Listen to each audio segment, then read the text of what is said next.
और ला और जो व्यक्ति के दो के अलावा कोई तीसरा काम ना हो, समझ जाना वही सज्जन खल है। कहे केवल दो काम करे, खा और ला, अर्थात कहे खाए और लड़ाए, बस तो नहीं काम करे, खाए लड़ाए खाए लड़ाए। एक ने कहा नहीं महाराज ये कलयुग है, थोड़ा और संशोधन करें। तो जब परिभाषा में और संशोधन किया गया तो पता चला खल कौन कहे, जिसका खाए उसी से लड़ाए, उसी का नाम खल है।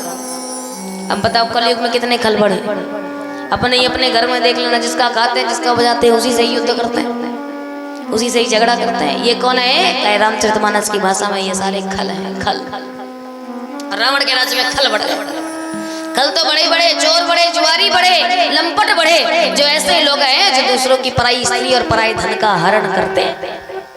और जहां पर ये आचरण हो रहा हो, भगवान कहते हैं, शंकर जी ने कहा मां नहीं मात अब पिता नहीं देवा। अपने माता पिता को देवता नहीं मानते तो क्या मानते हैं? अच्छा देखना कारक में कितना बड़ा फर्क हो जाता है। कारक कौन? कर्ता ने कर्म को कर्ण से के द्वारा संप्रदान के लिए अपादान से अलग होने पर संबंध का के नानी ने डाली रे संबंध अधिकरण में पर ये कारक होते हैं। 6 कारक है व्याकरण के आधार पर। और कारक में कितना बड़ा फर्क है कि कलयुग में व्यक्ति माता पिता को तो मानेंगे, ये मेरी माँ है, ये मेरे पिता है, लेकिन माता पिता की नहीं। शब्द पकड़िएगा, माता पिता को मानेंगे लेकिन माता पिता की नहीं मानेंगे। अगर बेटा कहीं घर से बाहर जा रहा हो, पिता पूछते कहाँ जा रहा हो, कहाँ जा रहा हो, तो बेटा कहेगा कहूँ नहीं लेकिन जा तो रहा है। घर से बाहर जा रहा है और पिता पूछते कहाँ जा रहा हो, तो कहेगा कहूँ नहीं लेकिन जा तो रहा है। ये कलयुग में रावण की प्रवृत्ति के उदय होने का संकेत है। और जैसा जिनका ऐसा आचरण हो, जो साधुओं से सेवा लें, तो भगवान शंकर स्वयं अपने मुख से कहते हैं देवी पार्वती ये सारे निशाचर हैं, ते जानो निश्चर संप्राणी। और रावण के राज्य में सारे निशाचर बढ़ गए। और जब इतनी भयंकर दशा देखी धरती की तो परम सबीत धरा अकुलानी। पृथ्वी ने गाय का रूप बनाया, गाय का रूप बना करके भगवान के पास में गई, ब्रह्मा जी से पूछा उपाय बताएं। भगवान ने कहा कि महाराज मैं क्या उपाय बताऊं, जिसने ये समस्या पैदा करी है वही इसका समाधान करेगा। सो ऐसे भगवान के पास चलो। अब जैसे ये हुआ तो फिर समस्या खड़ी हो गई कि जाएं कहाँ, बैकुंठ जाएं, क्षीर सागर जाएं, साकेत जाएं, कहाँ जाएं।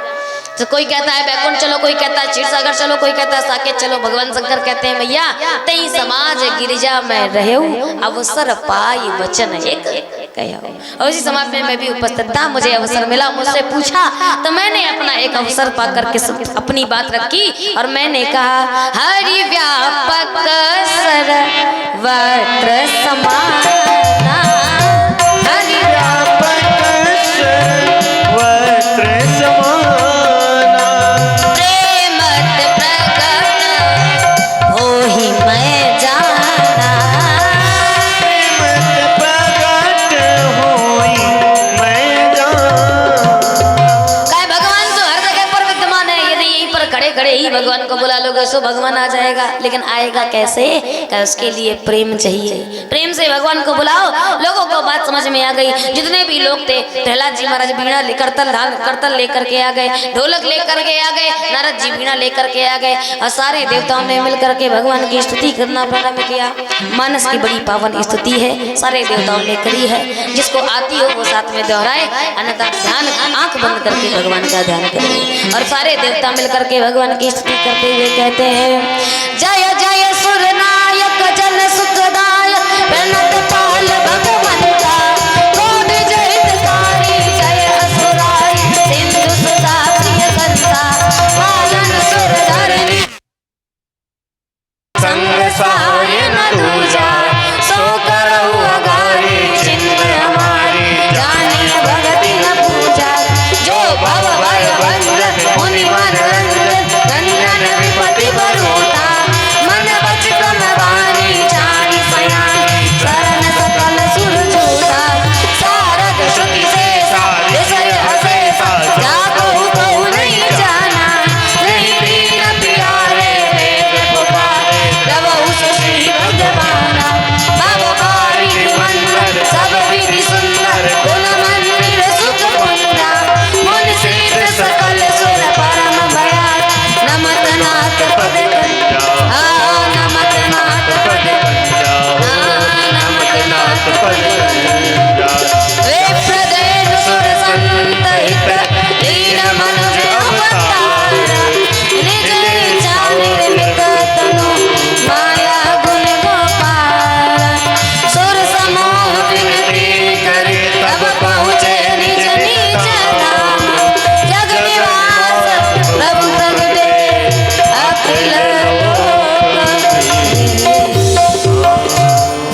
ने मिलकर के भगवान की वंदना करी। भगवान प्रकट हो गए। तत्काल उसी क्षण पे आकाशवाणी हुई और आकाशवाणी कहती है चिंता मत करो, जनि डर पहु मुनि सीध सुरेशा, जनि डर पहु मुनि सीध सुरेशा, तुम ही लागी धरी हो नरवेशा, तुम ही लागी धरी हो नरवेशा, हंसन सहित मनुज अवतारा, हंसन सहित मनुज अवतारा, लई हूँ दिन कर वंश उदारा, लई हो दिन कर वंश उदारा, कश्यप अदिति महातप कीना, कश्यप अदिति महातप कीना, इनका मैं पूरब वर दीना, तिनका मैं पूरब वर दीना, वही ते दशरथ कौशल्या रूपा, ते दशरथ कौशल्या रूपा, कौशलपुरी प्रगट नर भूपा, कौशलपुरी प्रगट नर रूपा, तिनके ग्रह अवतरी हूँ जाई, तिनके ग्रह अवतरी हम जाई, रघुकुल तिलक सुचारू भाई, रघुकुल तिलक सुचारू भाई, नारद वचन सत्य सब करी हूँ, नारद वचन सत्य सब करी हूँ, परम शक्ति समेत अवतरी हूँ, परम शक्ति समेत अवतरी और इस प्रकार से भगवान ने वरदान दिया। वरदान देकर भगवान गए, इधर पृथ्वी आई, यथा स्थान स्थापित हो गई, सारे देवता अपने अपने स्थान को गए। समय पा करके वही दशरथ कौशल्या बने और एक समय पर भगवान राजा दशरथ जी के मन में ग्लानि हो गई। कौन सी? भय ग्लानि मोरे सुतना। देखो समझ में कब आता है इनको।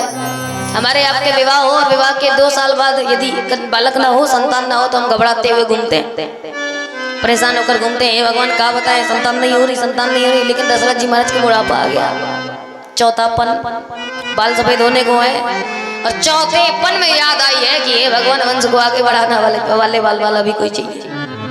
और चौथेपन में जब याद आया तो क्या किया? एक काम किया। और याद रखिएगा प्यारे, आप भी वही कीजिए। दुनिया के चक्कर में मत पड़िए। किसी से भी कोई भी आकर के कुछ भी बोल देता है, हम उसको सत्य मान करके पूरा करना प्रारंभ कर देते हैं। अगर करना है तो एक काम करें। क्या करिए? जो राजा दशरथ ने किया। 2 लोगों में से किसी एक से कहिए, या तो अपने गुरु से बताएं। आपको कोई कष्ट हो तो जो आपका गुरु हो, यदि आपने गुरु बनाया है तो गुरु से जाकर के बताएं, गुरु ग्रह तुरत गयो महिपाला, चरण लाग करी विनय विशाल। गुरु के पास गुरु से वंदना करके सारा हाल सुनाया। और यदि गुरु नहीं बनाया है तो भगवान के सामने बैठ करके अपना दुखड़ा उनसे सुनाया। क्योंकि याद रखिएगा, रहीमदास जी कहते हैं कि रही मन निज मन की व्यथा, मन ही राख्यो गोय, सुन इठ लई है लोग सब, बांट न लई है। अगर पड़ोसी से बताया कि हमारे घर के हाल ऐसे हैं तो पड़ोसी मजाक भले ही बना ले, पर बांटने वाला। जब तक सामने बैठे रहोगे तब तक तो यही कहेगा, कहा बताएं जी परेशानी तो है। आजकल की बहुएं ऐसे ही होती हैं, सासों की कोई इज्जत नहीं करती, कोई सम्मान नहीं करती है। और बहू अगर चली जाए तो फिर कहेंगे, कहा बताएं आजकल की सासें तो सठियानी हैं, तो पागल घूम रही हैं, ऐसे ही बोलती रहती है। पर जैसे ही पीठ घुमा करके जाओगी तो ऐसे ही पड़ोसन कहेगी, जैसे कर्म किए थे तैसे ही भोग रही हो। कहा है, वक्त बदलते और इंसान को बदलते देर नहीं लगती प्यारे। पर एक भगवान है जो कभी बदलेगा नहीं, वो सुनता है। बस फर्क ये है कि हम सुनाने तो बैठे उस भाव से, हम सुनाते ही नहीं। हमको तो लगता है जाने तो बैठ तो गए, पर भगवान सुन रहा है कि नहीं सुन रहा। लेकिन वो तो मेरा हरि है 1000 कान वाला, मेरा भगवान 1000 कान वाला है, 1000 हाथ वाला है। और जब एक बार उसको बैठ करके अपना दुख सुनाओगे तो ऐसा हो ही नहीं सकता कि वो उसका समाधान ना करे। ऐसा मेरा परमात्मा है। उसको सुनाए बैठ करके। और तत्काल से चढ़ गए, जा करके जैसे ही सारा हाल सुनाया तो वशिष्ठ जी महाराज ने कहा चिंता मत करो। तो क्या करें? कहे धरहु धीर हुई हई सुत चारी, धरहु धीर हुई है सुतचारी, त्रिभुवन विदित भगत भयहारी, त्रिभुवन विदित भगत भयहारी। चिंता मत करो, तुम एक के लिए रो रहे हो, तुम्हारे घर में 4-4 संतान होंगी, 4-4 पुत्र होंगे। सुन करके घबरा गए दशरथ जी महाराज। दशरथ जी ने कहा महाराज आजकल का व्यक्ति तो एक पुत्र से ही बड़ा परेशान होता है और आप कहते हो 4 होंगे, लेकिन 4 कैसे, अच्छे या बुरे? याद रखिएगा प्यारे, मार्कंडे ऋषि की कथा आप सब लोगों ने सुनी होगी, सुनी है ना? ब्रह्मा जी ने वरदान दिया, वरदान में कहा कि 2 पुत्र होंगे और एक पुत्र की आयु होगी केवल 5 वर्ष, लेकिन आपका नाम कर जाएगा। और एक पुत्र की आयु होगी 100 वर्ष, लेकिन वो महाकलुषित निकलेगा, जो तुम्हारे घर का भंडार करके रख देगा। सो आप ही बताओ कौन सा मांगोगे, 100 वर्ष वाला कि 5 वर्ष वाला? अरे बेटा एक हो, लेकिन एक हो तो भी वो यशस्वी हो, गुणवान पुत्र हो जो संसार में छोटी सी आयु में ही नाम कर जाए। और बेटा हो 4 तो बस समझ, फायदा क्या इस बात का? एक सज्जन थे, हम लोग ट्रेन से जा रहे थे वैष्णो माता यात्रा दर्शन करने के लिए। सो बर्थ में होता ना कि कई लोग मिल जाते हैं बगल वाली सीट में, तो एक बैठे थे तो पिताजी की आपस में वार्तालाप प्रारंभ हो गया। पिताजी बड़ी जल्दी माहौल बनाते हैं, मित्र तो बहुत जल्दी बनते हैं उनके। तो बैठ करके वार्तालाप प्रारंभ हुई, सब एक दूसरे से बातें शेयर करने लगे। तो पिताजी सर ने पूछा महाराज बताएं आपके कितने पुत्र हैं? तो पिताजी ने कहा 1। तो ऐसे कहता बस 1। तो पिताजी ने कहा 1 ना हो तो भैया कितने होने चाहिए? करे 1 में क्या होता है, 2-3 हो तो बढ़िया, परिवार बढ़े, कारोबार बढ़े, अच्छा होता है। मैंने कहा नहीं महाराज हमारे 1 ही पुत्र है, 1 पुत्री है, 1 पुत्र है। तो क्या करता क्या है? बताया भागवत कथा कहता है पढ़ाई करता है। महाराज बड़े अच्छे संस्कार दिए अपने अपने पुत्रों को। तो उन्होंने पूछा अब पिताजी की बारी, पिताजी ने पूछा आपके कितने? तो कहता हमारे 4। ऐसा बोलते हमारे 4। पिताजी ने कहा करते क्या है? तो बोला अब ये ना पूछो करते क्या है। तो कहने नहीं बता दो करते क्या है। तो क्या महाराज बेटा तो है 4 पर 2 जेल में 2 फरार। तो बताओ ऐसे बेटो ऐसे संतानों का कोई फायदा है? ऐसे संतान का कोई औचित्य नहीं होता। दशरथ जी ने कहा बेटा होंगे 4 संतान होगी 4, तो फिर समस्या क्या है? कैसे होंगे? गुणवान, सपूत की कपूत। तो वशिष्ठ जी महाराज कहते हैं क्या आपको अपने ऊपर भी संशय है? अपने ऊपर संशय है कि आप आपके द्वारा हो, यज्ञ के द्वारा हो और मेरे आशीर्वाद से हो, और फिर भी पुत्र कपूत निकल आए। अरे कपूत की बात छोड़ो, एक लोक की बात छोड़ो, त्रिभुवन विदित भगत भयहारी। तीनों लोकों में जिसका नाम होगा, तीनों लोकों में जो आपके यश का गायन करेगा, डंका बजा कर रख देंगे, ऐसे पुत्र उत्पन्न होंगे। और जैसे ये सुना गदगद हो उठे। पुत्रेष्टि यज्ञ करवाया, यज्ञ करवा के साक्षात अग्नि देवता प्रकट हुए, हाथ में खीर लेकर के आए, दशरथ जी को प्रदान किया। दशरथ जी से कहा कि यथा योग जही भाग बनाई करके बांट दीजिएगा। 3 रानियां थी तो अर्ध भाग कौशल्य ही दीना, उभय भाग आदे कर लीना, और उसको करके कैकेयी और सुमित्रा मैया को प्रदान किया। समय पा करके तीनों रानियां गर्भवती हो गई और भगवान तीनों के गर्भ में आ गए। लेकिन जब से गर्भ में आए तैसे ही प्रकृति ने अपना रुख बदल दिया। जब जब महापुरुष कोई पैदा होता है संसार में तो प्रकृति सदा ही परिवर्तित हो जाती है। असमय यदि कोई कार्य हो जाए तो समझ जाना संसार में कोई महान पुरुष आने वाला है। और मैया जहाँ से तीनों मैयाओं के गर्भ में भगवान धारण हुए तो उसी समय पर बाबा कहते हैं जा दिन ते हरि गर्भ आए, जा दिन ते हरि गर्भ आए, सकल लोक संपत्ति तहाँ छाए, सकल लोक संपत्ति तहाँ छाए, मंदिर महासभ राजहि रानी, मंदिर महासभ राजहि रानी, शोभाशील तेज की खानी, शोभाशील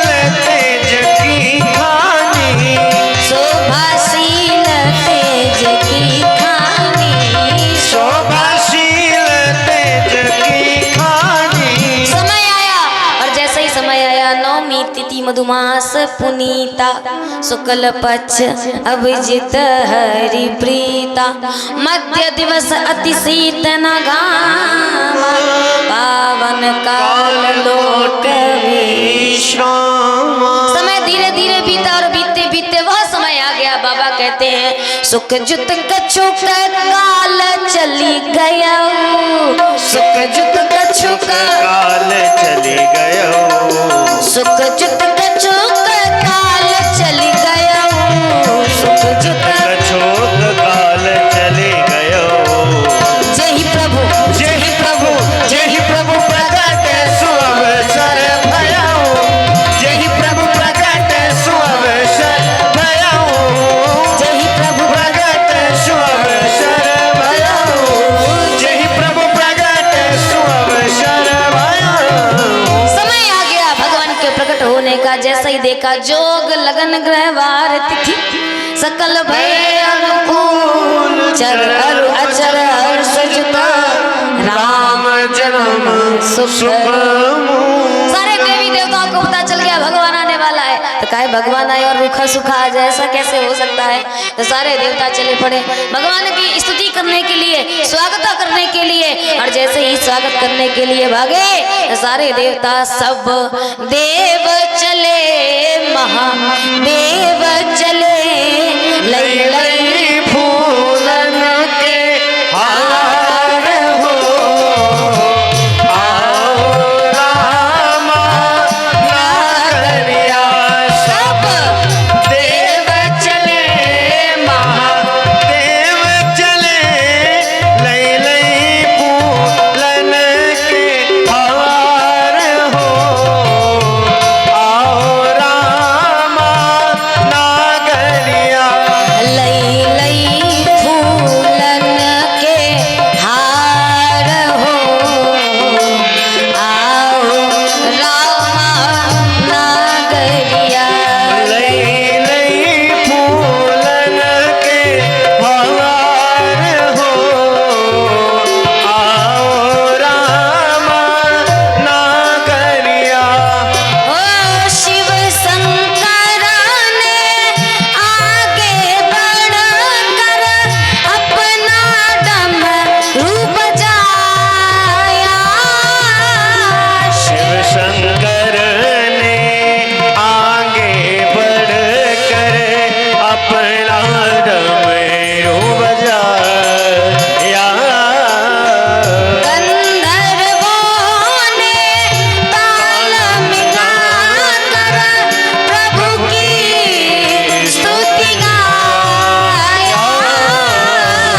गंधर्वों ने ताल मिलाकर प्रभु की स्तुति गाया।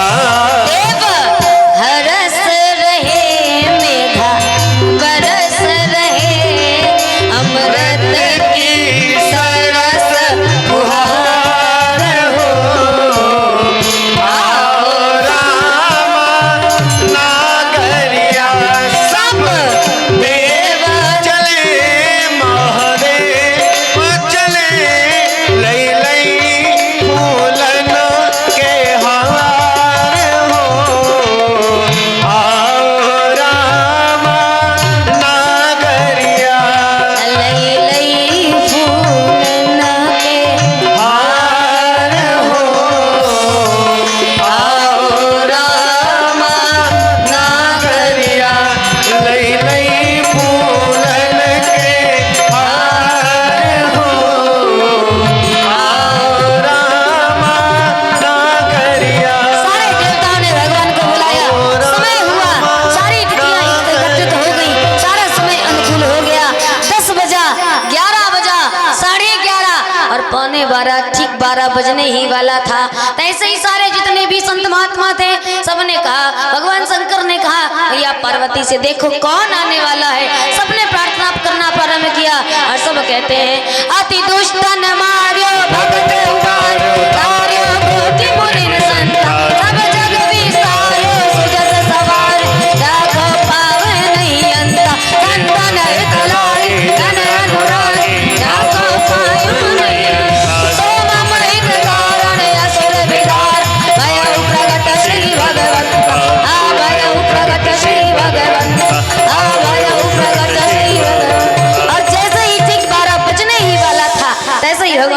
ने मैया पार्वती से कहा देवी ये देखो क्या हुआ कौशल्यापुरी में मैया कौशल्या के भवन में महल के अंदर कौन आया है कहे भय प्रगट कृपाला दीन दयाला कौशल्या हितकारी हर्षित महाकारी मुनि मन हारी अद्भुत रूप विचार लोचन अभिराम तन घन श्यामा निज आयुध भुज चार भूषण बन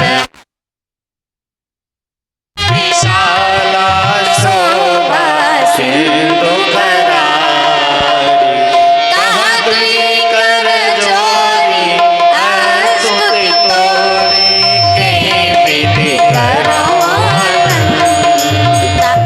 माया गुण ज्ञान वेद अमाना वेद पुराण मनंता करुणा सुख सागर सब सभी गाय बाप के साथ। जीता भई श्रुति संता सो मम हित लागे जन अनुरागे भयो प्रकट श्री ब्रह्मांड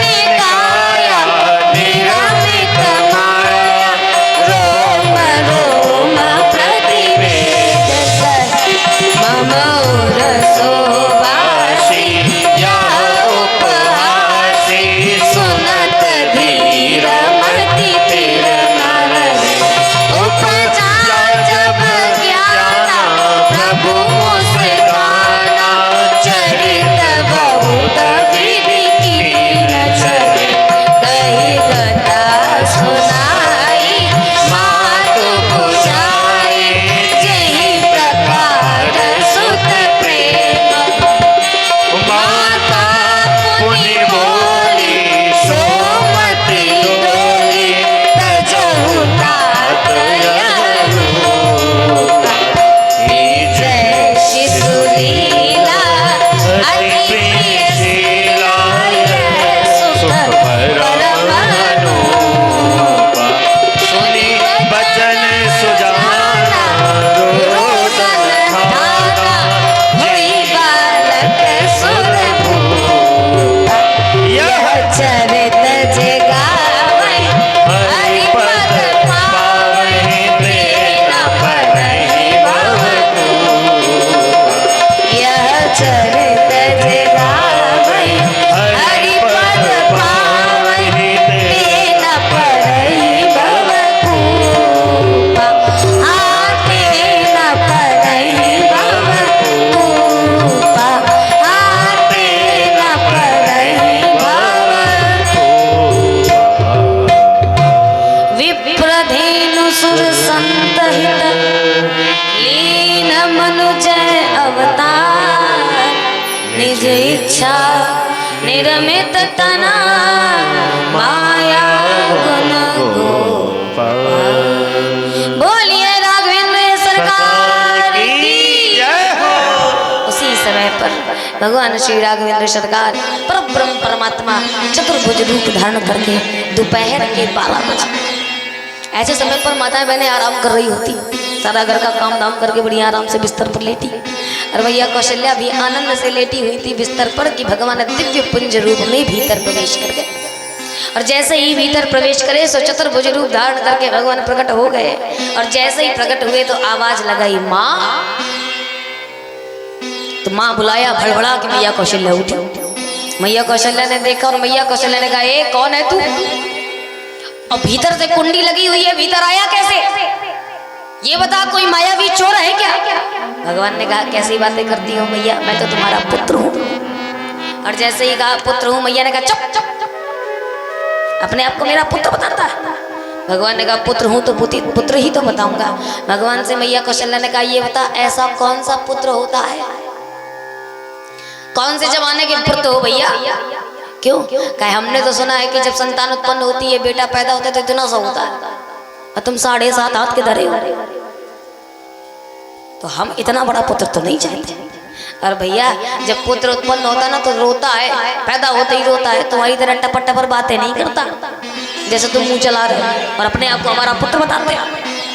भगवान ने कहा भैया हूँ तो पुत्र ही, पर यदि आप नहीं मानती हो तो पूरे पिछले जन्म की कथा सुनाई। और जब कथा सुनाई तब मैया कौशल्या को भान आया, तो मैया कौशल्या ने कहा सुनो, पिछले जन्म की तो हम नहीं जानते पर इस जन्म की जानते हैं। अरे 30 जन्म में हमारा पुत्र बनना है तो 2 काम करने पड़ेंगे।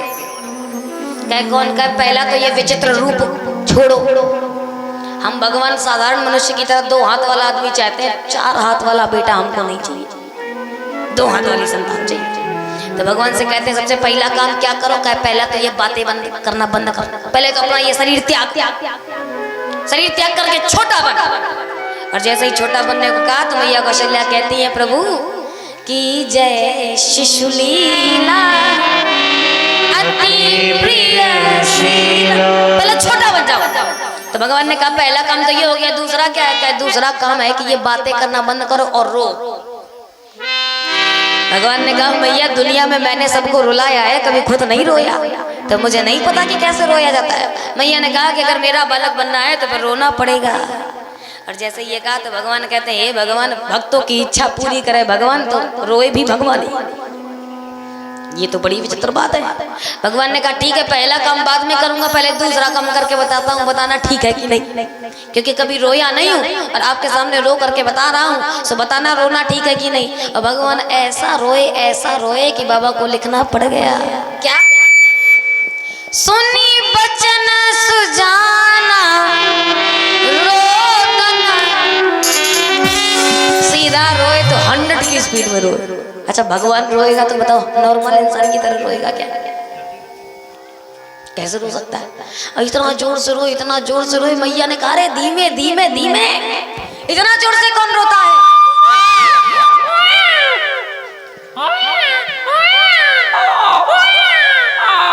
इतना जोर से कौन रोता है? धीमे रो धीमे। और जैसे ही कहा धीमे रो, फिर भगवान 100 से 90, 90 से 80, 80 से 70, 70 से 60, 60 से 50, 50 से 40। भगवान से कहा अब ठीक है। मैया कौशल्या ने कहा नहीं और धीमे और धीमे और धीमे। तो भगवान 30, 40 से 30, 30 से 20, 20 से 10। और जैसे ही 10 में आए मैया ने कहा बस इतनी स्पीड में रो। और भगवान इतना जोर से रोए, इतना जोर से रोए कि वर्णन आता है। अच्छा आप बताओ, पहले माइक सही करो, सीटी मारना बंद करो।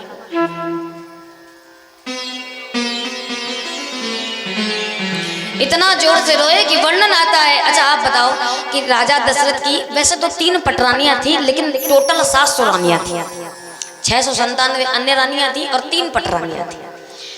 तो अब बताओ एक रानी का महल यदि बना होगा तो कम से कम नहीं ज्यादा तो 4 कोस में तो बना ही होगा। 4 कोस का एक महल तो हो गई रानी का। अरे 4 न मानो तो एक कोस मान लो, अगर एक भी कोस मानते हो तो पूरे टोटल रानियों के 700 कोस में महल है। तो इतना जोर से रोए भगवान कि 700 कोस के महल में 700 कोस तक आवाज गई। और आवाज गई इतनी जोर से रोए कि बाबा कहते हैं चौपाई लिखनी पड़ गई कि सुनी सी सुरुदाना परम प्रिय बानी, सुनी सी सुरुदाना परम प्रिय बानी, संभ्रम चलिया ये सब रानी,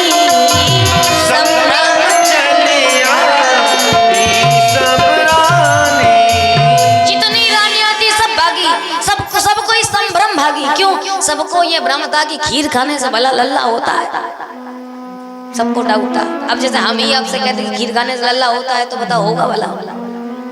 सत्य तो नहीं है। क्यों? खीर खाने से तो हर हफ्ते किसी न किसी के यहाँ पर खीर ना खीर तो बनती रहती है। तो खीर खाने से लल्ला होता है ये सबको भ्रम था, लेकिन भगवान ने प्रकट हो करके रो करके सबका भ्रम दूर कर दिया कि देखो खीर खाने से भी लल्ला पैदा हो जाता है। लेकिन कौन सी खीर? ये संसार की खीर नहीं है, वो तो एक स्पेशल खीर वैरायटी की बनती है। तो उससे लल्ला की बात छोड़ो, स्वयं भगवान आपके घर में खेलेगा, वो स्पेशल खीर होती है।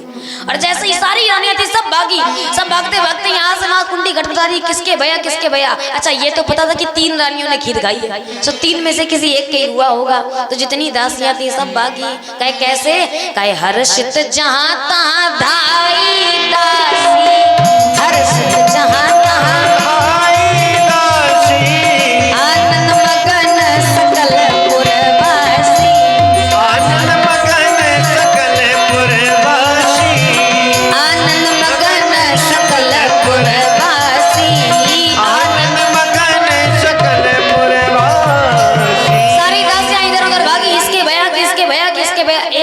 चतुर्थी। और दासी ने सोचा कि ये तो पक्का है कि हुआ है। अच्छा, पहले के जमाने में ये हुआ करता था कि यदि कोई राजा महात्मा बड़े बड़े जमींदार हुआ करते थे और कोई अच्छी खबर कोई सुनाता था तो उसको आभूषण रत्न आदि दिए जाते थे, सोना चांदी दिया जाता था। तो दासी ने सोचा कि ये तो पक्का है कि भैया है, लेकिन किसके भैया है ये बाकी रानियों को ढूंढने दो, हम जाकर के समाचार दे रहे।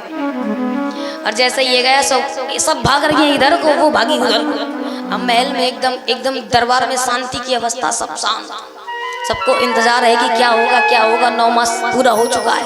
राजा दशरथ भी बड़ी चिंता में बैठे हुए थे, सारे दरबारी एकदम मौन बैठे। उसी समय पर बड़बड़ाते हुए, भागते हुए, हाँफते हुए दासी आई। और जैसा ही आई महाराज दशरथ से बोली, महाराज की जय हो, महाराज की जय हो, महाराज की जय हो। तो सबकी टकटकी एकदम निगाहें उसी दासी की तरफ लग गई। और जैसे ही लग गई राजा दशरथ ने कहा, क्या हुआ। दासी बोली, हे भगवान, उत्साह का जो लेवल है एकदम चरम सीमा पर है। और यदि मैंने इस समय पर बताया कि बधाई हो, लल्ला हुआ है, तो ऐसा ना हो कि खुशी के चक्कर में यहाँ पर गम बन जाए। भाई हम चाहते हैं कि प्रसन्नता हो, प्रसन्नता के चक्कर में ऐसा हार्ट अटैक आए कि सीधे दशरथ जी निपट जाए तो फिर खुशी का मौका दुख में बदल जाएगा। दासी ने कहा कि क्या करें, तो कहा फिर धीरे धीरे से खुशी पकड़ाई जाएगी। और जैसे एक कहा, दशरथ जी ने कहा, क्या भया।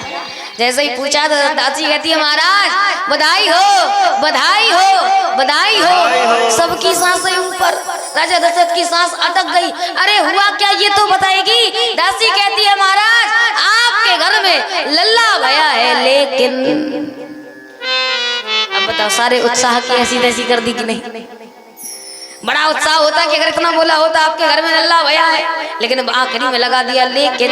और जैसा ही लेकिन लगाया तो ध्यान इस बात पे नहीं गया कि लल्ला भया है, ध्यान इस बात पे चला गया कि ये लेकिन क्या है।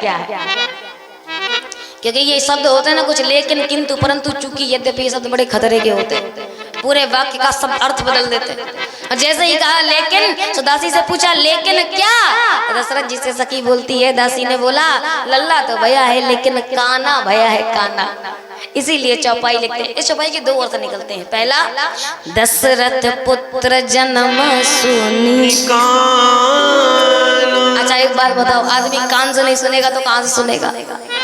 तो लेकिन दूसरा अर्थ बड़ा सार्थक संतों ने निकाला। और संत कहते हैं कि दासी ने खबर ही यही सुनाई थी कि दशरथ पुत्र जन्म सुनी काना, दशरथ पुत्र जन्म सुनी काना, मानहु ब्रह्मानंद समाना, मानहु ब्रह्मानंद समाना। दासी ने कहा यही था कि आपके बधाई हो महाराज, लल्ला भया है लेकिन काना भया है। और काना क्यों? वास्तविकता में दासी ने सच ही कहा था, क्योंकि 2 आंखें तो उसकी होती हैं जिसके जीवन में द्वैत भाव होता है। किसी को राग से देखे तो किसी को द्वेष से देखे, पर मेरा परमात्मा तो समदर्शी है, हर किसी को एक ही निगाह से देखता है। इसलिए मेरा भगवान काना है, एक आंख वाला है मेरा परमात्मा। और जैसे ही सुना बड़े प्रसन्न हुए, सबको बुलाया, सबको बुलाकर कहते हैं, जाकर नाम सुनत शुभ होई, मोरे गृह आवा प्रभु सो। बड़ा आनंद उत्सव मनाया गया। अयोध्यापुरी में बधैया बजी, और बधैया बज के हम आप लोग भी उस बधैया में सम्मिलित होते हैं। राम जन्म का बड़ा पावन उत्सव मनाते हैं और उसके पश्चात कृष्ण जन्म की ओर बढ़ते हैं। बोलिए राघवेंद्र सरकार की जय। आप सभी लोगों को राम जन्म की बधाई हो, बधाई हो, बधाई हो। बोलिए रामलला सरकार की जय। प्रगटे हैं चारों भैया, प्रगटे हैं चारों भैया, अवध में बाजे बधैया। प्रगटे हैं चारों भैया, अवध में बाजे बधैया, बाजे बधैया, बाजे बधैया, बाजे बधैया, बाजे बधैया। प्रगटे हैं चारों भैया, प्रगटे हैं चारों भैया, अवध में बाजे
बधैया बाजे बधैया प्रगटे हैं चारों भैया अवध में बाजे बधैया प्रगटे हैं चारों भैया अवध में बाजे बधैया कौन लुटावे हीरा मोती कौन लुटावे हीरा मोती हाँ हीरा मोती कौन लुटावे हीरा मोती और कौन लुटावे रुपैया कौन लुटावे रुपैया अवध में बाजे बधैया प्रगटे हैं चारों भैया अवध में बाजे बधैया प्रगटे हैं चारों भैया अवध में बाजे बधैया राजा लुटावे हीरा मोती राजा लुटावे हीरा मोती हाँ हीरा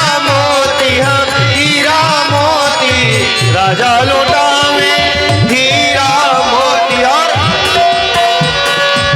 मैया लुटावे रुपैया मैया लुटावे रुपैया अवध में बाजे बधैया मैया लुटावे रुपैया अवध में बाजे बधैया प्रगटे हैं चारों भैया अवध में बाजे बधैया प्रगटे हैं चारों भैया अवध में बाजे बधैया बाजे बधैया बाजे बधैया बाजे बधैया बाजे बधैया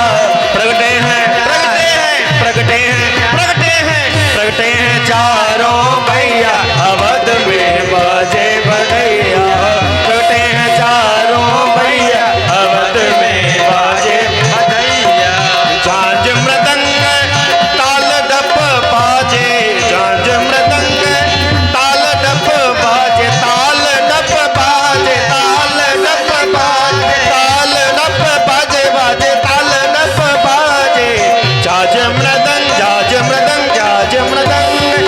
ताल डप बाजे और नाचत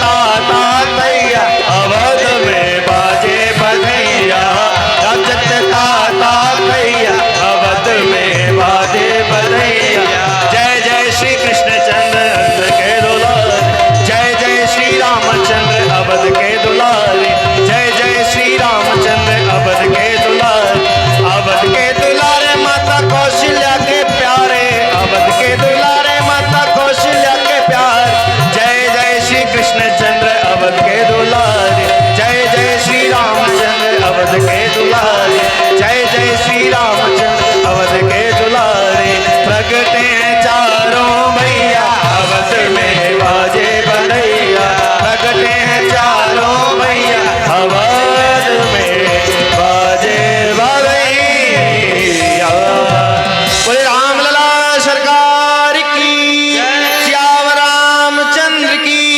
चारों भैयाओं की सीता मैया की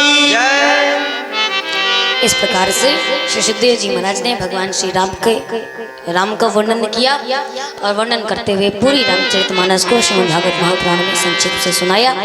आइए हम सब इस राम कथा का विराम देते हैं और उसके साथ ही भगवान श्री राम की स्तुति करते हैं। तत्पश्चात आगे भगवान श्री के यदुवंश की ओर बढ़े। सभी लोग बड़े भाव से गाएं। श्री रामचंद्र कृपाल भज मन हरण भव भय नव कंज लोचन कंज पद कंदर्प गणित अमित छवि नवनी रस सुंदरम पटपीठ मानव रुचि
मंजुल मंगल पर कन लगूं। बोलिए सियावर रामचंद्र की जय। चारों भैया की जय। सीता मैया की जय। हनुमान जी महाराज की भक्त वत्सल भगवान की जय जय श्री सीताराम।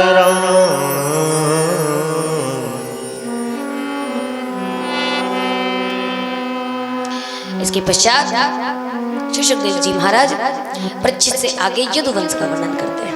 उसके लिए कहते हैं कि नारायण के नाभि कमल से ब्रह्मा उत्पन्न हुए, ब्रह्मा के पुत्र हुए अत्रि, अत्रि से हुए चंद्रमा, चंद्रमा के हुए बुध और बुध के हुए पुरुरवा। पुरुरवा की 6 संतानें थी, जिनमें से आगे चल करके नहुष हुए, और जो नहुष भगवान श्री शंकर के दामाद बने। शंकर जी की एक कन्या थी अशोक सुंदरी नाम की, जिसका विवाह नहुष के साथ में हुआ था, और जिसको कुछ समय के लिए इंद्र बनाया गया था, जिसने अहंकार में भर करके सप्तऋषियों से अपनी पालकी उठवाई, और पालकी उठवा करके इंद्राणी के पास संभोग करने के लिए जा रहा था। तब इन सप्तऋषियों के उठाने पर ही उनके शाप को वशीभूत होकर के उसकी अधोगति हुई। उस नहुष की भी 6 संतानें हुई, यति ययाति आदि करके, जिनमें से यति तो यति ही हो गए, सन्यासी बन गए, और आगे चल के ययाति हुए। ययाति अत्यंत कामी राजा थे, अपनी पत्नी में ही रत रहते थे, जिनकी 2 पत्नियां थी, एक थी देवयानी और एक का नाम था शर्मिष्ठा। और जैसे ही ये कहा तो परीक्षित ने प्रश्न कर दिया, और परीक्षित का प्रश्न ये था कि महाराज देवयानी जो थी वो ब्राह्मण कन्या थी, और शर्मिष्ठा जो थी वो क्षत्रिय कन्या थी, और ये स्वयं क्षत्रिय थे। तो आप ये बताने की कृपा करें कि एक ब्राह्मण कन्या का विवाह इनके साथ में कैसे हुआ, क्योंकि हमारे यहाँ तो ये नियम है भैया, गन्ने के खेत में बाजरा नहीं उगाया जा सकता। तो इसी प्रकार से किसी अन्य वर्ण की कन्या कैसे किसी अन्य वर्ण को ब्याही गई, कृपया कर इसका विस्तार से वर्णन करें। तब श्री सुखदेव जी महाराज वर्णन करते हैं कि शर्मिष्ठा और जो देवयानी थी वो बहुत परम मित्र थी। परम मित्र, परम मित्र थी, तो दोनों स्नान करने के लिए जा रही थी। चूंकि देवयानी जो थी वो भगवान उनके जो गुरु थे, ययाति के जो राजा के क्षेत्र के जो गुरु थे, उनकी पुत्री थी। अब वो की ब्राह्मण कन्या थी, और वो राजा राजकुमारी थी। तो राजकुमारी की तो खूब सारी दासियां होती हैं, तो 100 दासियों के साथ में जाकर के स्नान करने के लिए नदी में स्नान करने गई। और जैसे ही स्नान करने गई तैसे ही संयोग से नारद जी निकल पड़े। तो नारद जी को देख करके जितनी थी सबने बड़बड़ा करके वस्त्र पहने। तो वस्त्र पहनते समय गड़बड़ी के चक्कर में, जल्दबाजी के चक्कर में देवयानी ने शर्मिष्ठा के वस्त्र पहन लिए। और जैसे ही शर्मिष्ठा के वस्त्र पहने उसने देखा, तो देख करके अत्यंत क्रोधित हो गई, और बहुत बुरे बुरे वचन बोले उसको कि तू भिखारी, हमारे ही अन्न का भोजन करती है, हमारे ही द्वारा भिक्षा को प्राप्त करके अपने परिवार का पालन पोषण करती है। तेरी इतनी सामर्थ्य हुई कि मेरे कपड़े पहनने की तक हैसियत आ गई तेरी इतनी सामर्थ्य नहीं है कि तू मेरे वस्त्रों को पहन सके। जिस प्रकार से उदाहरण दे करके कहती है कि जिस प्रकार से एक कुतिया जूठे भोजनों को ग्रहण करती है, उस प्रकार से तूने मेरे वस्त्रों को ग्रहण किया है। और जैसे ये सुना तो इस अपमान को सह नहीं पाई, और उसके चलते देवयानी ने क्रोध में भर करके शर्मिष्ठा को नीचे फेंक दिया, कुएं में फेंक दिया। अब शर्मिष्ठा नीचे पड़ी रही, देवयानी इधर गई, जाकर के अपने घर में आनंद से रहने लगी। और जैसे ही रहने लगी तैसे ही समय पकड़ के पता चला, तो पता चलने के बाद में बड़े क्रोध में हो गए उनके पिता। अत्यंत क्रोध में भर करके उन्होंने यज्ञ छोड़ दिया, घर को छोड़ दिया। और घर को छोड़ने के बाद इधर उन राजा की ययाति की कन्या का विवाह, ययाति के साथ में उसका विवाह हुआ। और जब विवाह हो गया तो वो तो क्षत्राणी बन गई, लेकिन इधर जब कई समय तक उनको पता नहीं चला, तो पता न चलने के बाद में जब पता चला कि जाकर के कुएं में गिरी हुई है, उनसे पूछा गया। तो पूछने के बाद में वो गए और जाकर के जब सारा हाल चाल लिया तब उसने सारी कथा सुनाई। उसने कहा इस अपमान की क्षमा प्रार्थना कैसे होगी। क्षमा प्रार्थना के लिए उसने कहा कि यदि शर्मिष्ठा आकर के मुझसे क्षमा प्रार्थना करेगी और अपनी सारी दासियों के समेत मेरी दासी बन जाएगी, और जो मेरे पति है जिससे उनका विवाह हुआ है उसके साथ में मेरा यदि विवाह होगा, और उसके पश्चात उसका पति कभी भी उसको स्पर्श करने के लिए नहीं जाएगा, तो ही क्षमा प्रार्थना मिलेगी। उनके पिता भी इस बात से स्वीकार कर गए, स्वीकृति प्रदान की। अब अपने राज्य को बचाने के लिए, जो कि बिना गुरु के कभी राजा कार्य कर ही नहीं सकता था, बिना परीक्षित के, पहले कुल पुरोहितों का बहुत बड़ा महत्व होता था, तो अपने राज्य को बचाने के चक्कर में शर्मिष्ठा ने यह बात स्वीकार कर ली, और स्वीकार करने के बाद में वो उनकी दासी बनकर रहने लगी। और जैसे ही ये कहा तो ययाति कि दोनों पत्नियां हो गई, ब्राह्मण कन्या भी क्षत्रिय कन्या भी, और रहने लगी। तो देवयानी के पास में ययाति को ज्यादा समय बिताना पड़ता था, तो शर्मिष्ठा जो थी वो अत्यंत दुखी रहने लगी, सूख गई, बड़ी परेशान रही। और कुछ समय पश्चात एक दिन जब विराजमान थे तो अनुग्रह करने पर शर्मिष्ठा के साथ में उन्होंने शयन किया, जिसके चलते देवयानी ने उनका त्याग कर दिया। ये ययाति थे, और ययाति इसके बाद इनके साथ में रहने लगे। सब कुछ नाश हो गया। नाश होने के बाद एक दिन अपनी पत्नी से इन्होंने एक कहानी सुनाई, दृष्टांत सुनाया, और बकरे का दृष्टांत देते हुए कहते हैं कि एक बार एक बकरे ने रास्ते रास्ते जा रहा था, तो एक कुएं में, एक गड्ढे में गिरी हुई बकरी को देखा। सो बकरी को देखते ही बकरा मोहित हो गया, और ऐसा मोहित हुआ कि बकरा उसी अंधे कुएं में से उस बकरी को निकाला, तो बकरी भी उससे प्रेम करने लगी, और प्रेम करते करते दोनों ने मिलाप कर लिया। मिलाप करते करते ऐसे भटके कि संसार के सार को ही भूल बैठे। तो ये कहानी तो दृष्टांत रूप में सुनाई थी, पर वास्तविकता में ये कहानी अपने ऊपर ही ढल के ययाति सुनाई, क्योंकि ययाति को शर्मिष्ठा ऐसे ही मिली थी, कुएं में फेंक गई थी ना, तो कुएं में फेंक करके मिली थी, तो उसको प्राप्त किया, प्रदान किया, और सुना करके विरक्ति प्राप्त करी। लेकिन इनके अनेकों पुत्र हुए, तो ययाति के पुत्र हुए पुरु जो पुत्र हुए उनके आगे दुष्यंत हुए, उन्हीं के आगे वंश में, और दुष्यंत के पुत्र हुए भरत के हुए रंतिदेव के हुए पांडव, और पांडव अर्थात पांडवों के ही तुम पुत्र हुए हो राजा परीक्षित, तो उन्हीं के वंश में प्रकट हुए। और जैसा ये सुना तो पुरु जो थे, पुरु वो ही थे, ययाति इतने आसक्त थे कि उनको मतलब जब बुढ़ापा आने लगा तो फिर काम इच्छा खत्म होने लगी, दिखने में थोड़े कुरूप लगने लगे। तब उन्होंने कहा कि कोई ऐसा है जो मुझे अपनी युवावस्था दे सकता है, मैं पुनः जवान हो जाऊं। इसके लिए अनेकों यज्ञ किए, हवन किए, पर कोई फायदा नहीं मिला। तब इनका जो पुत्र था पुरु, उन्होंने अपनी तपस्या के बल पर अपना यौवन अपने पिता को प्रदान कर दिया, जिससे कारण पुरु का नाम बढ़ गया, पुरु की पूजा होने लगी। लेकिन ययाति को जब समझ में आया कि संसार नाशवान है, इसमें संसर्ग करने का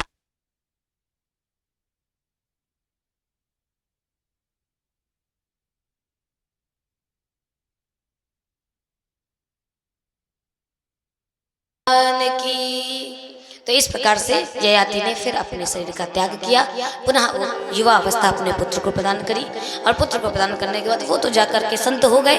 लेकिन उनके ही बड़े भाई का नाम था यदु, जिनके द्वारा यदुवंश का प्रारंभ होता है। और उन्हीं यदुवंश में आगे चल करके वसुदेव जी महाराज होते हैं, जिनकी 7 रानियां थी, और 7 में से सबसे अंतिम रानी का नाम मैया देवी की था। उनके साथ में विवाह कैसे हुआ? उसी यदुवंश में उग्रसेन नाम के राजा हुए, जिनका पुत्र हुआ कंस। अच्छा, उनका पुत्र नहीं था कंस, क्योंकि उग्रसेन बड़े धर्मात्मा राजा थे और बहुत अच्छे राजा थे। लेकिन एक बार उग्रसेन की जो पत्नी थी वो अपने गांव के बगीचे, अपने महल के बगीचे में विचरण कर रही थी, 16 श्रृंगार करके घूम रही थी। और इस समय पर एक दैत्य निकला, तो दैत्य की कुदृष्टि उन पर पड़ गई, तो जिसके चलते वो मोहित हो गया, काम वासना से परिपूर्ण हो गया, जिसके कारण अपनी नेत्रों की शक्ति के द्वारा ही उनके गर्भ पर अपनी संतान स्थापित हो गई। और इसी कारण से वो गर्भवती हो गई। गर्भवती होकर के तब राक्षस का अंश होने के कारण अत्यंत भयंकर दैत्यकारी कंस पैदा हुआ। और कंस की ही बहन थी देवकी, दोनों बड़े हुए, बड़ा प्रेम था दोनों के बीच में। समय पाकर के वसुदेव को सत्यवान जान करके कंस ने देवकी के साथ में उनका विवाह किया। और विवाह करने के बाद जब विदा करने के लिए जा रहा था तो इतना प्रेम करता था कि स्वयं रथ हाँक रहा था, स्वयं रथ हाँक करके देवकी को उसके ससुराल तक विदा करने जा रहा था। तैसे ही बीच में आकाशवाणी हुई, और आकाशवाणी ने कहा, जिस बहन के प्रति इतना प्यार लुटा रहा है, जिस बहन को तू इतना प्रेम दे रहा है, उसी बहन का 8वां पुत्र तेरा काल होगा। और जैसे ही ये सुना तो काल से इतना भयभीत हो गया, इतना भयभीत हो गया कि उस समय पर नग्न तलवार निकाली और देवकी को मारने के लिए उद्धत हो उठा। अब देखना, संसार में 2 प्रकार के जीव होते हैं, जिनकी 2 प्रकार की मानसिकता होती है। मृत्यु तो हर किसी की आनी है, मृत्यु तो परीक्षित की भी होनी थी और मृत्यु कंस की भी होनी थी। हम आपको तो बहुत अच्छा है कि हमको पहले से पता नहीं है कि हमको मरना कब है, नहीं, अगर कोई सज्जन आकर के महात्मा आकर के बता दे कि 7 दिनों में तुम्हें मरना है, तो 7 दिन में तो बाद में मरोगे, 5 दिन में सोच सोच के पहले मर जाओगे। ये भगवान 7 दिन में मरने वाले। तो परीक्षित को भी पता चल गया था कि मेरी मृत्यु होने वाली है, निश्चित हो चुकी है। और कंस को भी पता चल गया था कि मेरी मृत्यु अब निश्चित हो चुकी है। समय अवधि सबको पता चल गई कि इसका 8वां पुत्र होगा सो मेरा काल बनेगा, और वो 7 दिन बाद उसकी मृत्यु हो जाएगी। लेकिन दोनों के कार्यकलाप में कितना बड़ा अंतर है। परीक्षित ने मृत्यु को जाना तो मृत्यु से मुक्ति पाने का उपाय किया। परीक्षित ने जब मृत्यु को जाना तो मृत्यु से मुक्ति पाने का उपाय किया, लेकिन कंस ने जब मृत्यु को जाना तो मृत्यु को ही मारने का उपाय कर लिया कि हम कहें को मरे, जो हमें मारे सो हम उसी को मार डालेंगे। और ये सोच करके देवकी के सामने कहे ना बजेगा बांस, ना होगी लाठी, न बजेगा बांस, जो कुछ हो। तो कहे महाराज ऐसा करो कि देवकी को ही मार डालो। तो जब देवकी मर जाएगी तो संतान नहीं होगी, और जब संतान नहीं होगी तो फिर जब संतान नहीं होगी तो मृत्यु नहीं होगी, अमर हो जाऊंगा। ये सोच करके मारने के लिए दौड़ा तो आगे आकर के वसुदेव ने हाथ लगा दिया। थोड़ी देर के लिए रुको, क्षणम तिष्ठा। क्यों? अब ये तुम्हारा दायित्व नहीं है, अब ये तुम्हारी अधिकारनी नहीं है, अब ये मेरी पत्नी हो चुकी है। और जब मेरी पत्नी है तो ये मेरी वामांगी है, तो अर्थात इस पर अधिकार मेरा है। और जब अधिकार मेरा है तो मेरा कर्तव्य बनता है कि मैं इसके प्राणों की रक्षा भी करूं। कंस ने कहा कि एक किनारे हट जा वसुदेव, अन्यथा इसके साथ साथ तुझे भी मार डालूंगा। वसुदेव ने कहा यदि तुम्हें इस तक पहुंचना है तो मुझे मृत्यु के घाट उतारना पड़ेगा। इतना कह करके जब सामने आए तो कंस ने कहा ठीक है, यदि तुम्हें यही स्वीकार है तो तुम भी मरो। और जब ये कह करके तलवार उठाई तो वसुदेव ने कहा लेकिन एक बात याद रखना, मैं सत्यवान हूँ और तुझे समस्या देवकी से नहीं, देवकी के पुत्र से है ना, तो मैं तुझे वचन देता हूँ कि देवकी के सारे पुत्रों को तेरे हाथ में पैदा होते ही ला करके रख दूंगा, फिर उनका तुझे जो कुछ करना हो सो करते रहना। और इतने सत्यवान थे कि उनकी बात पर राक्षस को भी विश्वास हो गया। कंस ने विश्वास कर लिया और विश्वास करके छोड़ दिया। छोड़ करके समय पा करके जैसे ही प्रथम बालक हुआ तो अपने वचनानुसार भगवान वसुदेव ने अपनी ममता को मार करके हाथ में बालक लेकर के कंस की ओर जाने लगे। तो प्रथम बालक का मोह तो होता ही है। माँ देवकी ने चरण पकड़ लिया और कहा नाथ छोड़ो ना, उसको समस्या तो 8वीं संतान से है ना, मेरे पहले पुत्र को क्यों मार रहे हो। लेकिन वसुदेव ने कहा कि मैंने वचन दिया है कि हर एक पुत्र को ला करके तुम्हें सौंप दूंगा, इसलिए मैं सारे पुत्र को ही दे के आऊंगा। ये सोच करके वसुदेव गए और जा करके जैसे ही पहली संतान दी, कंस ने हाथ में पकड़ा तो उसके मासूम चेहरे को देख करके कंस को दया आ गई।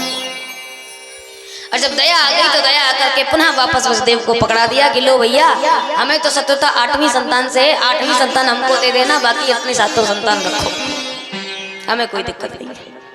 बड़ा प्रसन्न हुए वसुदेव, बड़े गान किए, गान करने के बाद वापस चले गए। और बेटे को लेकर के जैसे ही गए थे ऐसे ही नारद जी नारायण करते करते चले आ रहे। और जैसे ही नारद जी नारायण करते करते आए, कंस ने कहा ओ भाग्य महाराज पधारो, कौन भाव से आए हो। और आए तो आए साथ में हाथ में 8 पंखुड़ियों वाला कमल लेकर के आए, पुष्प लेकर। जैसे ही लेकर के आए कंस ने कहा महाराज कैसे पधारे। कहा सुनने को मिला था आज देवकी की प्रथम संतान उत्पन्न हुई है। कहा जी महाराज हुई तो है। तो कहा ये भी फिर निश्चिंत था कि तुम उसे मारने वाले हो। कहा नहीं महाराज, मुझे उसका चेहरा देख करके दया आ गई, सो दया के चलते मैंने उसे वापस कर दिया। और जैसे ये कहा तो कहा दया क्यों आ गई। कहा महाराज मुझे समस्या तो देवकी की 8वीं संतान से है ना, तो मुझे क्या करना। और जैसे ही ये कहा तो नारद जी हंस पड़े। नारद जी ने कमल को आगे किया और आगे करने के बाद कंस से पूछा ये बताओ कि इसमें से पहली पंखुड़ी कौन सी है और 8वीं पंखुड़ी कौन सी है। तो कंस ने कहा जहां से गिनती करना प्रारंभ कर दो वहीं से पहली बन जाती है, और जहां समापन हो जाए वहीं से 8वीं बन जाती है। तो कहा गिनती करो भला। अब नारद जी ने पुष्प पकड़ाया तो कंस ने गिनती करी 1 2 3 4 5 6 7 8। तो नारद जी ने कहा अब यहाँ से गिनती करो। तो यहाँ से गिनती करी सो 1 2 3 4 5 6 7 8। नारद जी ने कहा कुछ समझे। कंस ने कहा क्या। कहा जब गिनती वहां से प्रारंभ होती है तो पहली अलग होती है और 8वीं अलग होती है, परंतु यदि गिनती यहाँ से स्टार्ट हो जाती है, यहाँ से प्रारंभ हो जाती है तो 8वीं ही पहली बन जाती है और पहली ही 8वीं। तो पता नहीं कौन सी संतान तुम्हारा काल निकले आवे। सो बड़े हमारा तो काम संकेत देना था, सो हम संकेत देख करके नारायण नारायण करते हुए नारद जी चले गए। इधर कंस का माथा घूम गया और कंस गए जा करके वसुदेव और देवकी दोनों को पकड़ करके काल कोठरी में डाल दिया, कारागार में डाला। बेटा उठाया, उठा के पटक के दई दिया। और जैसे ही मारा तैसे ही परीक्षित ने सुखदेव जी से प्रश्न कर दिया।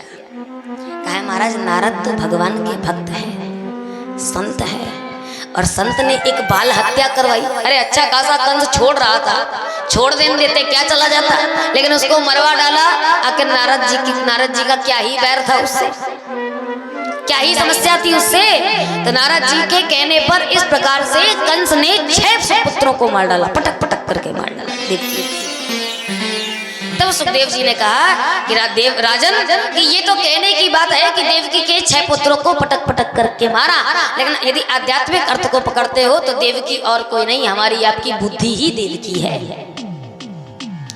मथुरा में है। मथुरा कौन का, ये पूरा शरीर ही हमारा मथुरा है। इस मथुरा का राजा कंस है। कंस अर्थात मन इसका राजा है। और ऐसा राजा है कि यदि आपका पेट भले ही कहे कि बड़ा जोर से भूखा हूं, गुड़ गुड़ गुड़ गुड़ कर रहा हो, लेकिन अगर मन कह दे कि भूख नहीं है तो फिर आप भोजन करोगे। कहेगा भैया मन नहीं है भोजन करने का, तो मन ही राजा है, जैसे मन चाहता है वैसे ही हम चलते हैं। तो उस मन की एक बहन है, कौन, बुद्धि नाम की, देवकी नाम की बहन है। और इसका विवाह मन जो है आत्मा के साथ में करवा देता है। आत्मा अर्थात वसुदेव के साथ में जब विवाह करवाता है तो 6 पुत्र उत्पन्न होते हैं। और 6 पुत्र कौन, काम, क्रोध, लोभ, मोह, मान और मत्सर। ये 6 पुत्रों को जब तक कंस रूपी मन पटक पटक करके नहीं मारेगा तब तक इस शरीर में भगवान का अवतरण होने वाला नहीं है। इस भाव से नारद जी ने उन 6 पुत्रों को मरवाया, सो मर गए। 7वें में पता चला तो 7वें जैसे ही गर्भ में आए तो भगवान ने योग माया को भेजा। योग माया के माध्यम से संकर्षण अर्थात महाराज बलदाऊ जी महाराज को रोहिणी के गर्भ में स्थापित किया और स्वयं योग माया देवकी मैया के गर्भ में स्थापित हो गई।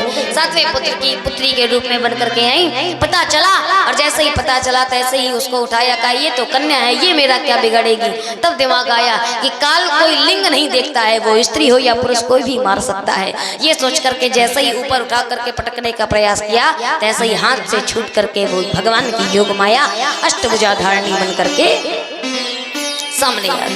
और जैसे ही सामने आई तैसे ही भगवान को तो ला करके सामने रखा और भगवान को योग माया के माध्यम से मैया के यहाँ पर तो पहले कन्या उत्पन्न हुई थी। मैया यशोदा की, मैया यशोदा की पहले कन्या उत्पन्न हुई थी और इधर पर भगवान लल्ला बन करके आ गया। लेकिन जैसे ही भगवान श्री कृष्ण दिव्य पुंज बन करके भीतर से प्रवेश करे और धीरे से पुंज बन करके मैया के गर्भ में आए, तो गर्भ में आकर के जैसे ही देखा भगवान के आने का समय हुआ, अर्धरात्रि का समय पाए और जैसे ही अर्धरात्रि का 12 बजा तैसे ही जितने कंस के कारागार में जितने भी संत महात्मा बंदी गृह में बंद थे वो सारे प्रार्थना करने लगे, भगवान के आने का समय हो गया है। हे प्रभु, इस आदताई के जीवन से, इस आदताई के कष्ट से हम बड़े कष्टवान हैं, हम बड़े पीड़ित हैं। अब आकर के हमारे कष्ट का निवारण कीजिए, कष्ट की निवृत्ति कीजिए। सब लोग प्रार्थना करने लगे। भगवान उसी समय पर समय आने, भगवान के प्रकट होने का समय होने वाला था कि सारे लोगों ने भगवान की स्तुति करी, वंदना गाई और भगवान को बुलाया। बड़ी देर भई नंदलाला तेरी राह तके ब्रजबाला,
न जावे कुंज गलन तुम बिन कलियां चुनने को कोई ना जावे कुंज गलन में तुम बिन कलियां चुनने को कोई न जावे यमुना के तट पर धुन बंसी की सुनने को कोई ना जावे यमुना तट पर धुन बंसी की सुनने को अब तो तरस दिखा जा मोहन अब तो दर्श दिखा जा मोहन अब तो तरस दिखा जा मोहन अब तो दर्श दिखा जा मोहन क्या दुविधा में काला रे बड़ी देर भई ननलाला तेरी राह के ब्रजवाला हो बड़ी देर भई ननलाला तेरी राह के ब्रजवाला बड़ी देर भई नंदलाला तेरी राह के ब्रजवाला बड़ी देर भई नंदलाला तेरी राह तके ब्रजमाला तेरी राह के ब्रजबाला तेरी राह तके ब्रजमाला सब लोगों ने भगवान को बुलाया और हम आप सभी भगवान की स्तुति करते हैं भगवान को बुलाते हैं हाथ जोड़ करके भगवान से वंदना करते हैं प्रभु स्वागतम कृष्णा स्वागतम कृष्णा स्वागतम कृष्णा स्वागतम कृष्णा स्वागतम कृष्णा स्वागतम कृष्णा स्वागतम कृष्णा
कृष्ण कृष्ण हरे हरे हरे कृष्णा कृष्ण कृष्ण हरे हरे कृष्ण कृष्ण हरे हरे कृष्ण कृष्ण हरे हरे कृष्ण कृष्ण हरे हरे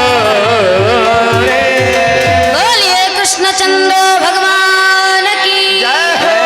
उसी समय पर अर्धरात्रि का 12 बजा और जैसे ही 12 बजा तैसे ही भगवान प्रकट हो गए और जैसे ही प्रकट होकर के आए तैसे ही भगवान ने महाराज वसुदेव जी को संकेत दिया कि यदि मुझे जीवित रखना चाहते हो तो ऐसा करो कि मुझे जाकर के नंद बाबा के यहाँ गोकुल में छोड़ आओ। और जैसे ही संकेत पाए सावधान कोई हल्ला मत मचाना, क्योंकि हल्ला मचाओगे तो कंस आ जाएगा और भगवान को यहीं से दही मारेगा। तो इसलिए चुपचाप मौन होकर के वसुदेव जी महाराज ने देखा, बड़े अद्भुत हुए, भगवान की वंदना करी, स्तुति करी, चरणों में प्रणाम किया और प्रणाम करने के बाद भगवान से कहा महाराज एक दुविधा है। क्या दुविधा है? कि महाराज मैं कैसे आपको गोकुल तक छोड़ने जा सकता हूँ, मेरे हाथ में तो बेड़ियां बंधी हैं, मेरे तो पैर बंधे हैं और इस बंधन में बंद करके गोकुल तक कैसे जाऊं? मैं तो कारागार से ही बाहर नहीं निकल सकता हूँ, पैदा बड़ा कड़ा है और आज तो चौगुना सेना लगी हुई है, तो कैसे भगवान को देखूंगा। और जैसे ही देखा तो भगवान ने कहा कि धारण तो करो और जैसे ही धारण करोगे तैसे ही सारे बंधनों से मुक्त हो जाओगे।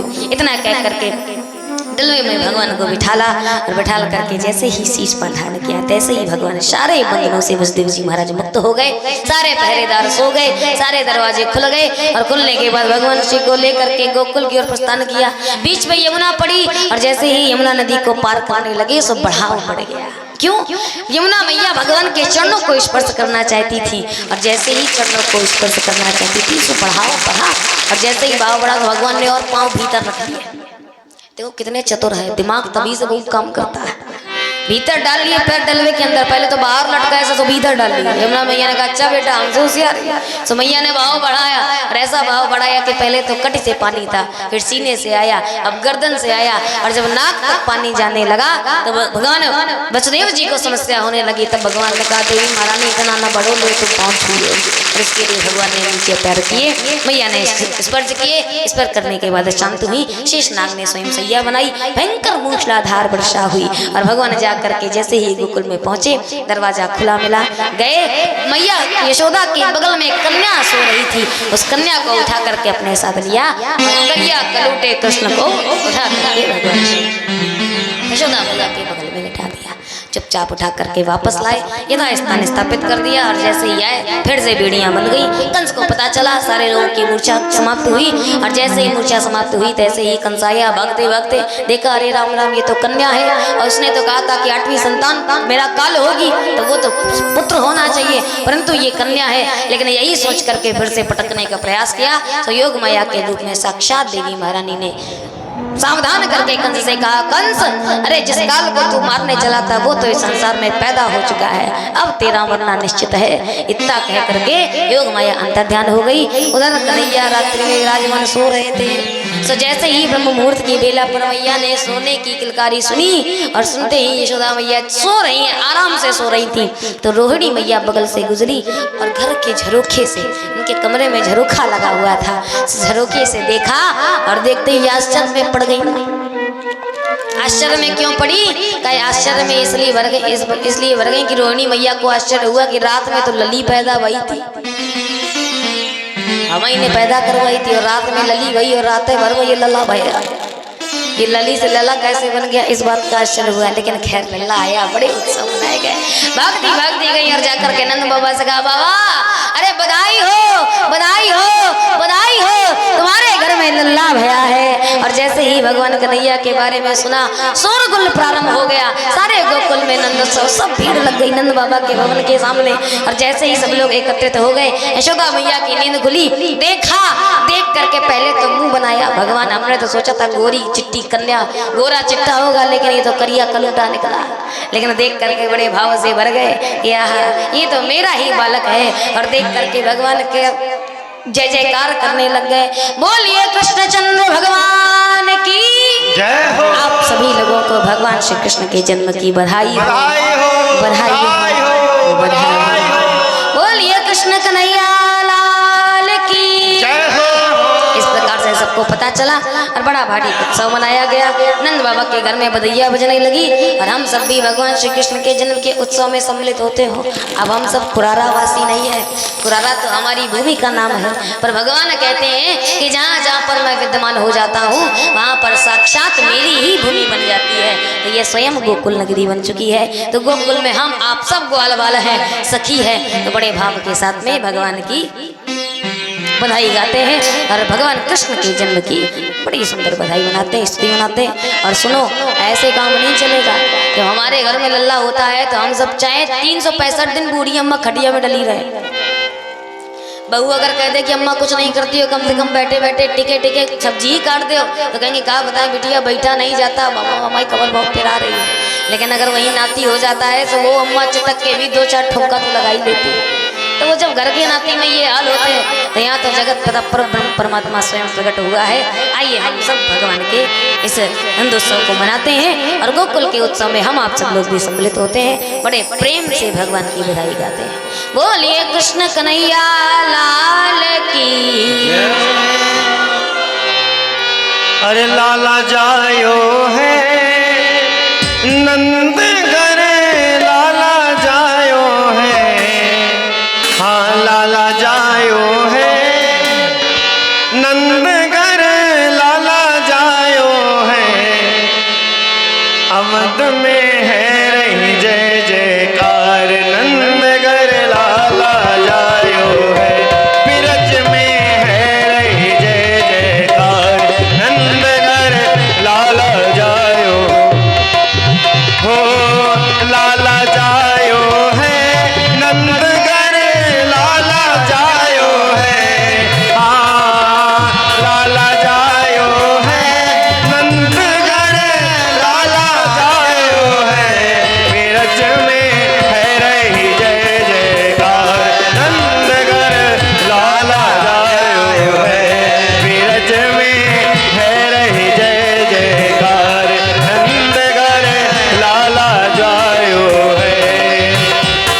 अरे लाला जायो है नंद घर, लाला जायो है, हाँ लाला जायो है नंद घर, लाला जायो है। बिरज में है रही जय जयकार, नंद घर लाला जायो है। बिरज में है रही जय जयकार, नंद घर लाला जायो है। नंद घर लाला जायो है, नंद घर लाला जायो है। हुआ ब्रजमंडल में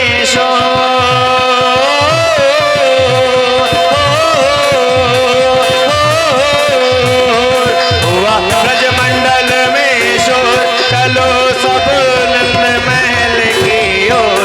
जन्म लियो कान्हा ने, कान्हा ने जन्म लियो, कान्हा ने, कान्हा ने जन्म लियो, कान्हा ने।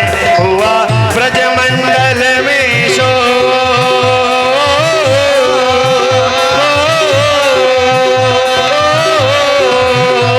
हुआ ब्रजमंडल में शोर, चलो सब नंद महल की ओर।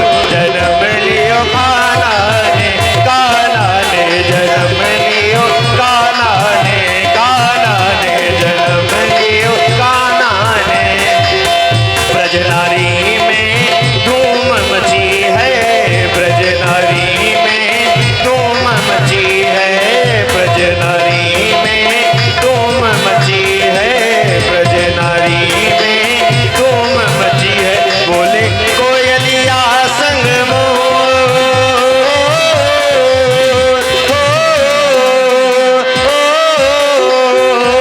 बोले कोयलिया संग मोर, चलो सब नंद महल की ओर। जन्म लियो कान्हा ने, कान्हा ने जन्म लियो, कान्हा ने, कान्हा ने जन्म लियो, कान्हा। हुआ ब्रजमंडल में शोर,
लकुट भ्रकुटी है भाई, मुकुट लकुट भ्रकुटी है भाई। और देखे जिए हमारे हीरो,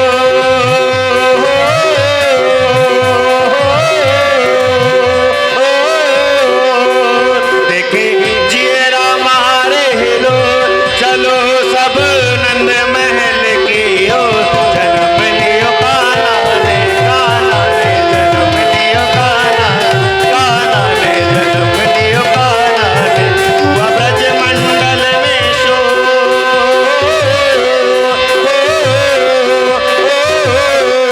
हुआ ब्रज मंडल में शोर, चलो सब नंद महल की ओर, जन्म लियो कान्हा ने, कान्हा ने जन्म लियो, कान्हा ने, कान्हा ने जन्म लियो, कान्हा ने, कान्हा ने जन्म लियो, कान्हा ने।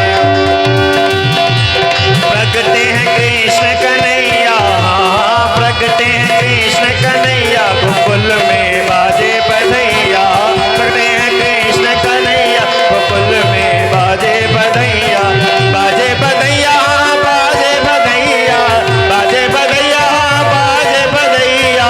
प्रगटे हैं, प्रगटे हैं, प्रगटे हैं कृष्ण कन्हैया, प्रगटे हैं कृष्ण कन्हैया, गोकुल में बाजे बधैया, प्रगटे हैं कृष्ण कन्हैया, गोकुल में बाजे बधैया, प्रगटे हैं कृष्ण कन्हैया, गोकुल में बाजे बधैया, बाजे बधैया, बाजे बधैया, बाजे बधैया, बाजे बधैया, बाजे बधैया, बाजे बधैया। हरे कृष्णा कृष्ण कृष्ण हरे हरे, हरे कृष्णा कृष्ण कृष्ण हरे हरे, हरे राम राम राम हरे राम राम राम हरे राम राम राम हरे हरे, हरे राम राम राम हरे राम राम राम हरे राम राम राम हरे हरे, हरे कृष्णा कृष्ण कृष्ण हरे हरे, हरे राम राम राम हरे हरे। बोले कृष्ण कन्हैया लाल की जय।